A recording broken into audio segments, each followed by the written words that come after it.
Գյուրջան Կասկադ 60 ամիս փուլային վճարում բազմաթիվ առավելություններ։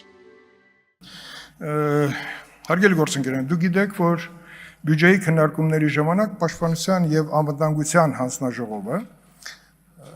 հանդես է գալի երկու ֆորմատով՝ բաց եւ փակ։ Եվ որպես կանոն, վերջին 2 տարիների ընթացքում ներքին գործերի նախարարությունը հիմնականում հանդես է եկել բաց ֆորմատով, աշխատել ենք մոտ 2 ժամ ներքին գործերի նախարարության բյուջետային հատկացումների եւ առաջացել են հարցեր, որոնց պատասխանը տրվել է ներքին գործերի նախարարին, ստացվել են պատասխաններ։ Իսկ փակ մասում բնականաբար մենք հնարավորություն ենք ունեցել լսենք ազգային անվտանգության ծառայությանը, ռազմաարդյունաբերության ոլորտի ղեկավարին, պաշտպանության նախարարին, արտաքին հետախուզությանը եւ պետական պահպանությանը։ Ես հակիրճ կանդրադառնամ առանց թվային տվյալներ տալու, բայց ես ուզում եմ կանգնեմ ներքին գործերի նախարարության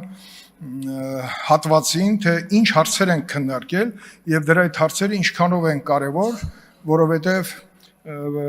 մինչ բյուջետային քննարկումը երկրի ներսում տեղի ունեցան որոշակի զարգացումներ, օպերատիվ իրավիճակի փոփոխություն,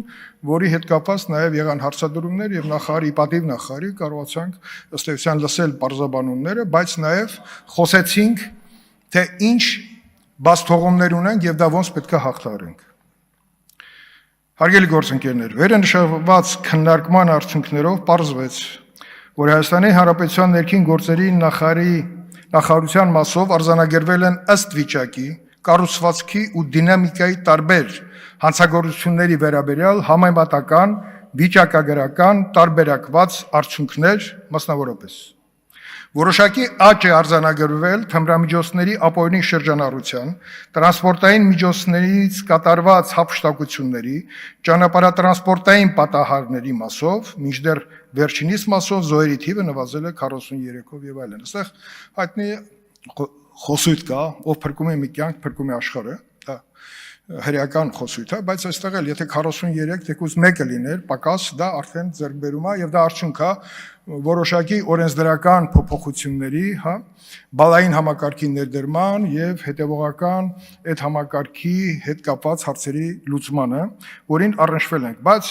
եթե կանգնեմ թմրամիջոցների ապօրինի շրջանառության հետ կապված հարցերին, ինչքան էլ թվերը հուսադրող են, բայց դա դեռ քիչ է։ Տիկին Սարգսյան, անելիք շատ ունենք եւ եթե օրենսդրական խնդիր կա, որ առաջ մեր աշխատանքային փորձը միշտ պատրաստ ենք մենք ձեր հետ քննարկենք եւ տեսնենք ինչ այլ լուծումներ կան։ Չնայած այն հանգամանքին, որ անցած ժամանակահատվածում անձի կյանքին ու առողջության դեմ ուղղված առանձնապես ծանր հանցագործությունները, այդ թվում սպանությունները, ընտանեկան բռնությունները եւ այլն, հիմնականում վերաբերել են կենցաղային միջանձնային հարաբերություններին ու դրսևորվել հանկարծակի ծագած դիտավորությամբ, այսինքն Հայաստանի Հանրապետությունում դրանք հիմնականում աչքի չեն ընկնում նախապես կազմակերպվածությամբ ու պլանավորման հատկանիշներով։ Այնուհանդերձ, հանցավորության ու դրա դեմ պայքարի գործընթացում խրախուսելի պետք է համարել ներքին գործերի նախարարության կողմից որդեգրած քաղաքականությունը առավել խորացված կանխատեսումներ իրականացնելու եւ առաջնային պայքար մղելու հատկապես հանցավոր կազմակերպությունների եւ խմբերի բացահայտման ուղղությամբ։ Հիմա այստեղ հարց կառաջանա, փառաքար ենք տեսել, դա կազմակերպված էր թե չէ, դա վրեժի ըստ էության դրդապատճառները ակնհայտ են, բայց կանխարգելման հետ կապված կարծում եմ, որ այստեղ համակարգը անելիք ունի, այդպես ընդունված բառ կա ռուսերեն պրոֆիլակտիկ միջոցառումները խիստ անհրաժեշտ են հասկանալու եւ օպերատիվ քարտեզը ամբողջացնելու համար, հատկապես ներկա պայմաններում թվայնացնելու եւ դրանց ուղղությամբ ծավալուն աշխատանք տանելու, հատկապես երբ որ ռեֆորմներ են կարել եւ ռեֆորմների վերջին փուլը ըստ էության գվարդիայի ծառայության ստեղծման բանը նոյեմբերի 1-ին սկսեց գործառության մեջ մտնել եւ մնացած բոլոր կառույցները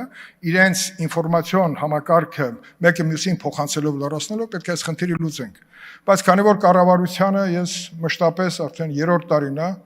կարծեմ 3 տարվից ավել է, որ ազգային ժողովը ընդունեց օրենք ներքին գործերի նախարարությանը գաղտնալսման հնարավորությամբ օգտելու համար, դա իրականություն դեռ չի դառել ֆինանսների բացակայության պատճառով։ Այս տարի մենք չենք տեսնում, որ ֆինանսները առկա են այս խնդրի լուծման համար, բայց օպերատիվ համակարգի արդիականացման եւ ուժեղացման տեսանկյունից որպես գործիք Տիկին նախարար, սա խիստ անհրաժեշտ է եւ մենք ազգային ժողովով, երբ որ այդ օրենքի հետ կապված առաջադրումը անում ենք,